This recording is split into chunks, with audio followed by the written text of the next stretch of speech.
trust the athletes. You Okay. can't hide this stuff anymore. And so I think there has to be a more socially responsible approach to the Olympic Games because it's getting to the point where it's detracting from the games. Right. Like, I mean, I like to see a region rebuild, and the Olympic Games did something good for them, and it built a community.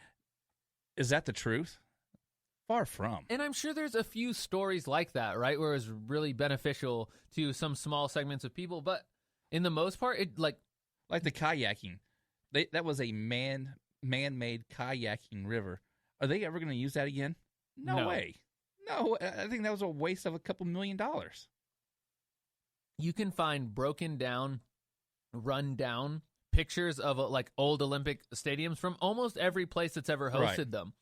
There is so much waste that goes into it. And so I think there are plenty of places around the world, I'm not just saying in the United States, that are capable of hosting this with minimal change or effort. Right. And I think that we should be socially responsible enough to do that. Right. And when L.A. hosted it back in 1984, it was right there next to USC, so everything that they had kind of combined with USC. So it's all great and good that you can do that, but what if we even did it like this, right? What if we plan out 16 years from now, one of these countries that's never hosted or these parts of the world that's never hosted, so that they're still being involved, and if they really want to pursue that, they do that, but they have a 16 or 20-year window to slowly and not have to rush these engagements of how long they're hosting. They have so they have a longer time. They have all to this build. time to build the infrastructure they need. They can plan out financially over a longer period of time, and then from there on, you have the other 3 years are filled with people who already are prepared. The other way to look at it is, again, why do we go to these countries? And do you think it's anything more than just corruption? Like, is there a good reason to go to Rio? Oh yeah, there's always a good reason to go to Rio. I mean, it's a. Have you ever been there? No. It's wonderful. But I can tell you from most of the coverage that I saw prior to the games, even the policemen and the firemen were saying, our infrastructure is not prepared for this. The people didn't want this. This is tax dollars that we would rather spend on reforming our education or having livable situations or water or public housing or, the list goes on and on. Why are we spending, $1 billion for a month-long event? Okay. So, hey, I just went ahead and looked it up real quick. Are you looking up who's hosting when? Yeah, so 2016 was Rio de Janeiro, 2020, Tokyo, and the following are mere speculation. So 2024 is probably be Munich, Germany. They've had it there in Germany before, but it doesn't give me anywhere else. Okay, so how long have we known that Tokyo was going to be? We didn't get the official announcement until the end of the Summer Games, right? We got it a couple months ago prior to. Okay, so realistically, countries are getting 4 years now? Right. In 2028, they're speculating it's going to be Mexico City. How do you feel about that one? It's hard with all the news we hear living in Texas coming out of Mexico and the state of, And if I happen to make it to 2040, they're saying New York is going to... And again, we're not politicians here. We don't know the in-depths of this stuff, but what I'm saying is, I think that social irresponsibility of the Olympic Committee, their unwillingness to really think things all the way through, like the civil rights issues in Qatar or in Rio, or the living conditions, or the fact that governments are going to spend tons of money they don't have that could be going towards the people who live there. Right. I think if they don't start considering these things, it's really people's interest in the games. You're doing a disservice for your people. Not only that, but the games themselves are going to start suffering in viewership because people care more and more. The world is more and more connected with Twitter, with Facebook, with social media, with the internet. All of it is you can't just hide stuff under the rug because no one took a photograph of it that got printed in a major paper. Right. If Brad retweets, takes a picture and puts it on his Twitter, puts it on his Facebook, it could get thousands of likes potentially just because so many people shared it. Hundreds of thousands of likes. It could snowball. If If it hit the right time and the right right. people. I mean, right things that audience. The right audience. right. That's correct. Things going viral isn't exactly perfectly predictable science, Right. But if I mean, it was atrocious enough, if it was a civil rights infraction that was big enough while he was in the games, doing our distant coverage for the Qatar Olympics. Okay. Speaking of Qatar, can you guys guess how many athletes they have sent to this Rio Olympics? I was 13. 32. 39. Compared to the USA. Oh, good. Oh, how many did we send? 400? No, we sent way more than that. 800. No, 558. Oh, I wasn't. Okay. 400 is a pretty good guess. Okay. But, so, I mean, you look at the stuff like the pools and the facilities not being right, the living conditions for the athletes not being right. I mean, that can affect performance. That can affect whether your country medals. That it should not be something that these people who train their whole lives just to do this but should have to worry about. But you know what, Brazil, the only thing they wanted out of this Olympic thing, they only wanted one thing, and that was the gold medal in soccer. That's all they really were looking for. And Neymar delivered. And they also wanted to see the United States lose at everything possible. The beach volleyball, which they did. We lost to the Brazilians, that's what they do. Well, we won the third place medal there. But last week you were saying third place. It's like, oh, why'd you even bother? Still true. 100%. Fourth place is that one right there. But here, but in reality, yes. Okay, I don't think that was their desire to see America lose. I mean, I don't know where you're getting that. Because every time that we watched like the volleyball or the basketball events, they were booing Americans. And, this is after the idiots. We are the Russia of, the Soviet Union of now, in far as these games go. We're using entirely professional athletes, people who do this for a living. Yeah, that are trained. They've trained years. since they were a kid to do this, and that's all they do. The exception would be like someone like UNT's Johnny Quinn, who now is an American bobsledder, who was a football player, but he was still an athlete, who trained his whole life from youth football to college to the bobsled team. He has been training physically to just do something with his body for sports. Mm-hmm. And looking at the medal counts, I don't know if you looked at the finals. It was through the roof.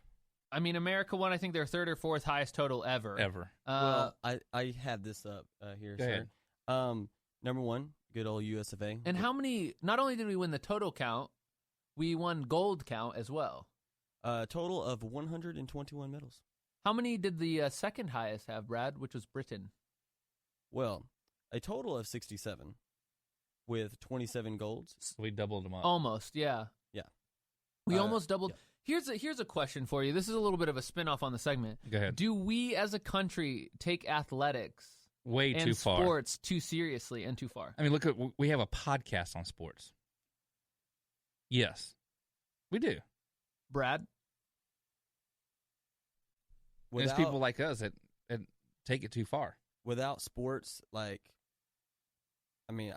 really don't know where I'd be, to be honest. Here's what I'm going to say, though. Our identity is so, while we're the best at sports, mm-hmm. right? We can pretty much say that based on the Olympics, right? Like we are the best all-around country at competing at things. Right. Supposedly. While we fall behind in education and we fall behind in healthcare, we fall behind, all these other issues. That we should really put our money into. Exactly. Should we be focused on? Is that for me? Am I the idiot, Brad? He just shrugged. Oh. So yeah, I don't know. I just look at things like the pools. I look at the living conditions. I look at the firemen and police were protesting the Olympics, who lived there, the people whose lives it affects on a daily basis. You look at corruption. You look at the boxing thing, the wrestling thing, where there were some questionable calls made.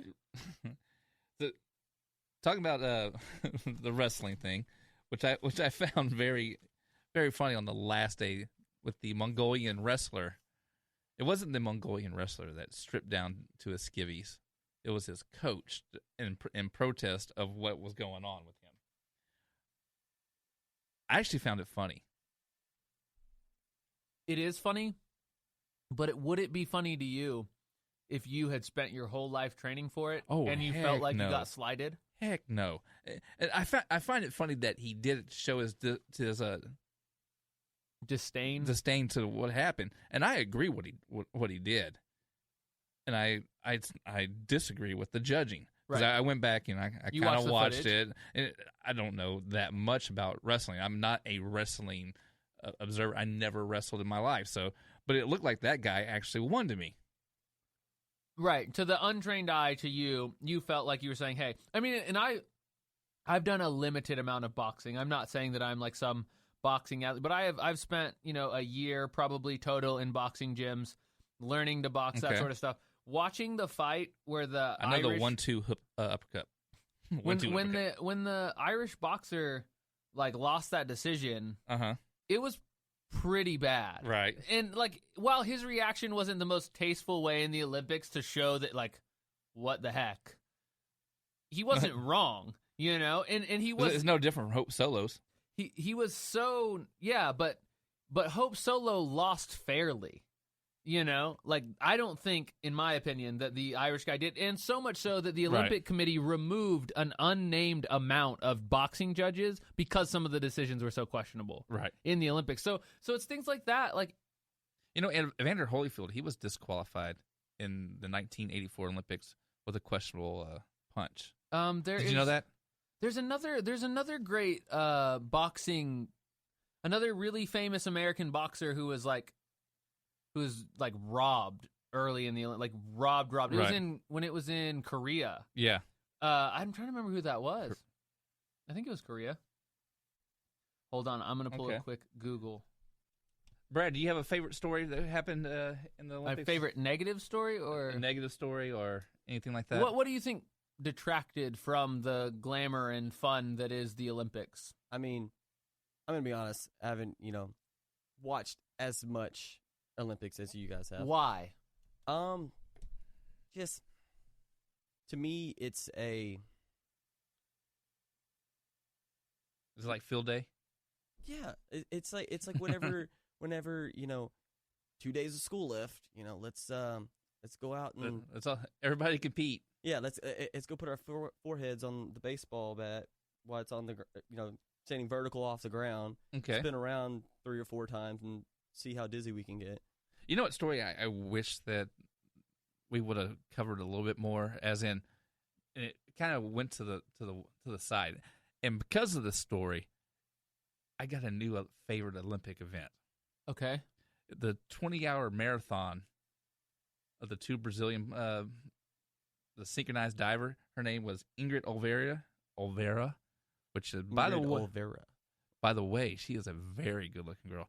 So if you want to go on Instagram, great follow. I don't have an Instagram, but that's who I would follow.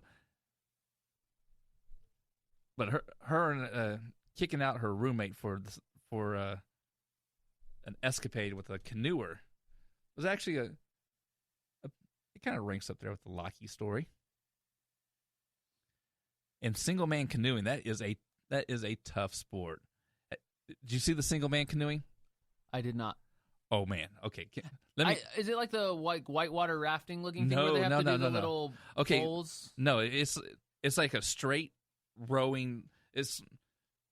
You have the canoe, and this guy stands up in the canoe, and he takes this rock star power stance where, the lead singer of your favorite band's getting ready to bust out the best notes, and he has this power stance, and he's just ripping 200 meters through the water, straight line, and he's not going back and forth to each side of the canoe. He's staying on one side of the canoe. I mean, he is just going at it. It was by far the most impressive event that I've seen, and I saw this while I was getting my oil changed in my brand new car.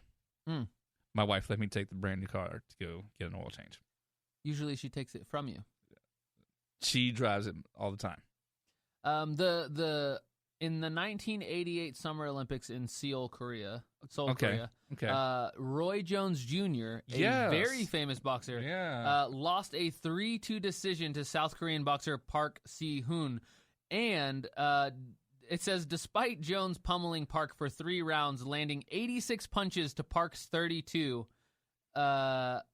Allegedly, Park himself apologized to Jones afterwards. One judge shortly thereafter admitted the decision was a mistake, and all 3 judges voted